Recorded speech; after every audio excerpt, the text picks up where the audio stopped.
En este video hablaremos del libro Rehabilitación Neurooclusal del Dr. Pedro Planas, específicamente de los capítulos 3, 4 y 5. Espero que les guste. Ley Planas de dimensión vertical. Primero hablaremos de la relación céntrica, que es la postura más adecuada de los cóndilos en la cavidad glenoidea. Ahora podemos describir la oclusión funcional como la suma de la relación céntrica y la máxima intercuspidación, que en muchas ocasiones se da que estas dos condiciones coinciden dentro del sistema anático de un individuo. Un concepto que tenemos que tener en cuenta de la dimensión vertical es que la distancia del maxilar con relación a la mandíbula. Esta dimensión vertical casi siempre será mayor o menor en un lado del cráneo. Cuando medimos una dimensión vertical, podemos observar en algunos casos que esta es igual a la altura de los dos lados, por lo que se puede afirmar que el individuo mastica por ambos lados o por igual. Aún así, lo más frecuente es que esta dimensión vertical sea más alta de un lado que de otro, por lo que podemos afirmar que el individuo mastica más de un lado que del otro. Ley Planas de desarrollo estomatognático. Primera ley, desarrollo posterior anterior y transversal, huesos y dientes. Para nosotros el punto de arranque o de excitación neuronal del desarrollo del sistema estomatognático se halla en la parte posterior de la ATM, ya que esta funciona desde el nacimiento. En ausencia de los dientes y sin la excitación de estos, la primera excitación se produce en el movimiento de la ATM durante el acto fisiológico de la amamantación y es provocada por la tracción de la cabeza del cóndilo en su desplazamiento posterior anterior. Ejerce sobre el mecanismo articular.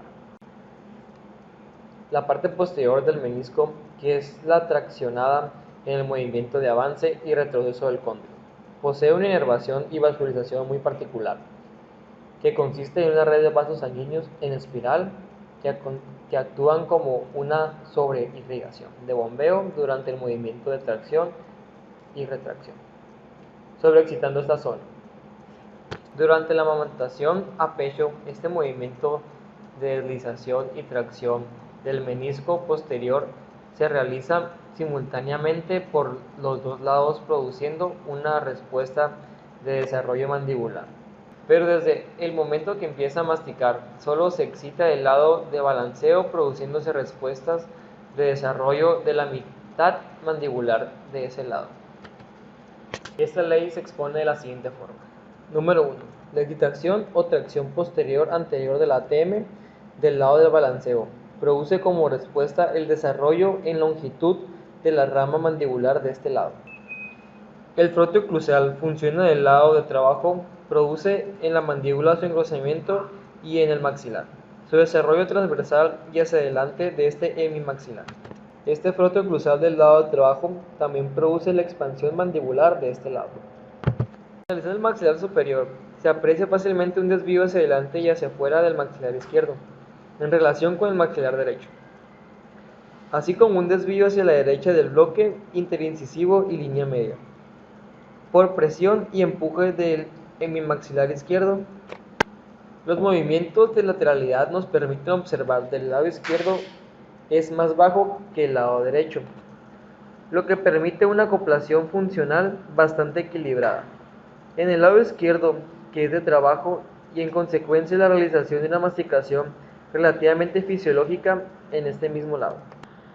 El ángulo funcional masticador de Planas del lado derecho es muy grande debido a un impedimento y protección caninos totalmente patológicos, lo que impide de forma importante la función masticatoria por este lado. El cóndilo del lado de balanceo está más funcionalizado y posee una vertiente más normal. Por el lado contrario, en el lado de trabajo, la vertiente es más exagerada y el cóndilo más voluminoso. La causa de toda esta deformación y asimetría reside en un trastorno funcional. El individuo al que pertenece el cráneo masticó y se desarrolló muy normalmente hasta los 8 o 10 años.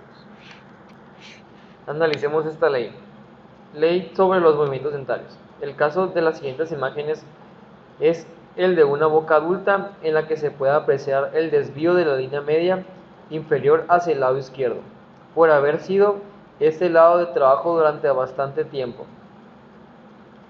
El AFMP del lado derecho es mayor que el del lado izquierdo, siendo precisamente este el ángulo funcional masticador de planas del lado derecho es mayor que el lado izquierdo, siendo precisamente este ángulo funcional masticador de planas menor la razón que justificó el predominio de la masticación por el lado izquierdo. Los modelos náticos muestran asimismo el desvío de la línea media inferior hacia la izquierda.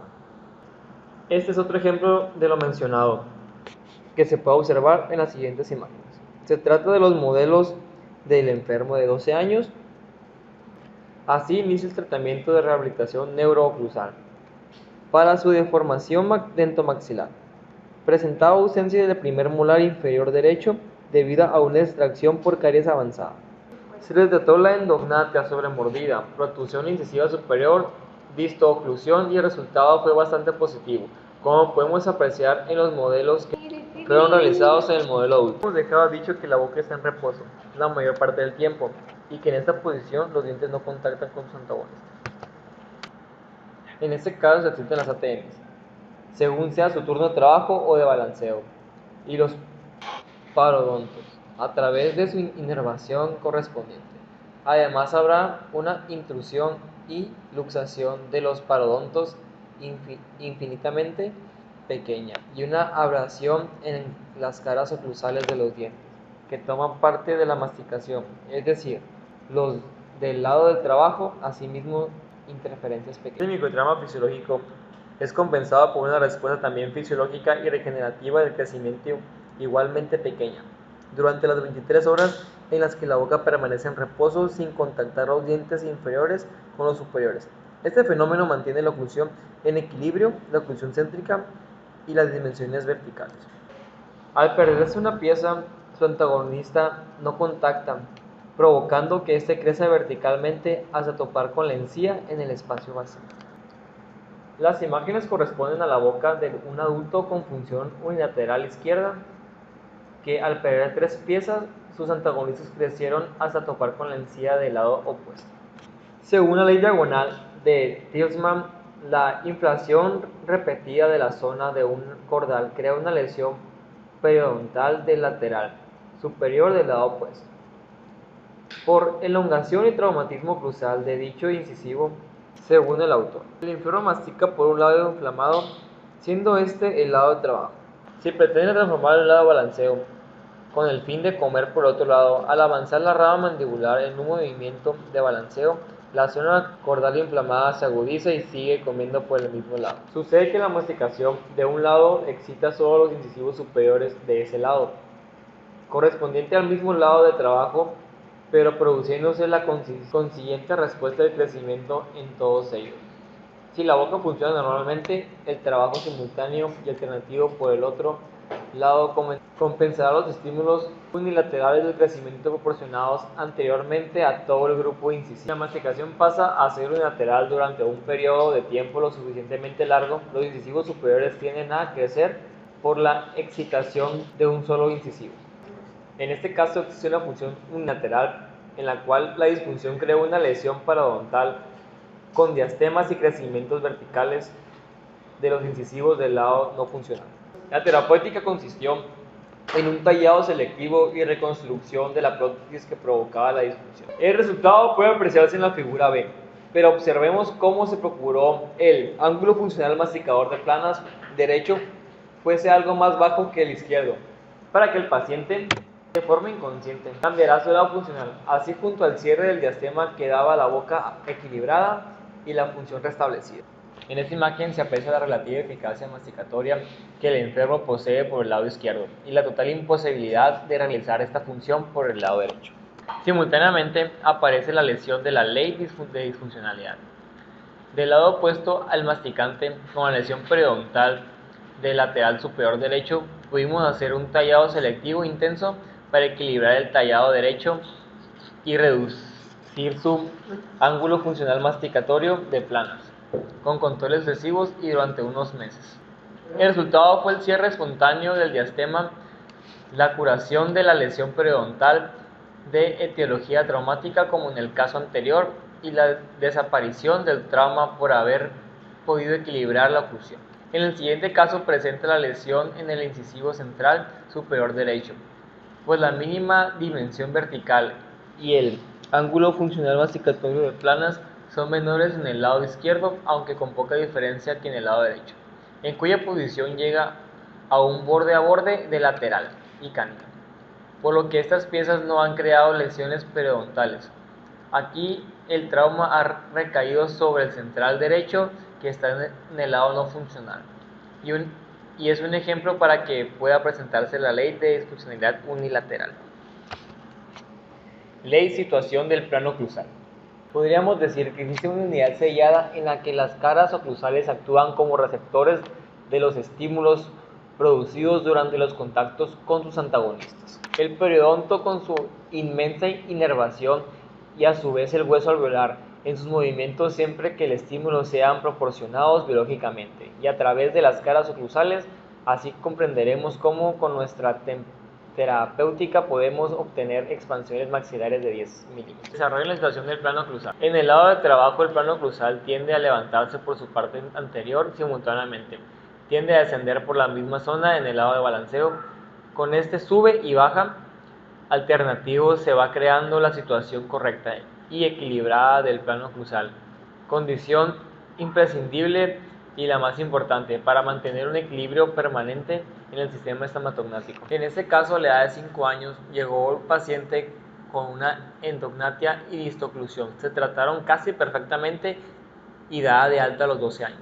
La enfermedad realizó controles sucesivos bianuales hasta los 15 años, momento en el que dejó de hacerlo. La erupción problemática de los corales hizo que apareciera de nuevo en consulta a la edad de 25 años.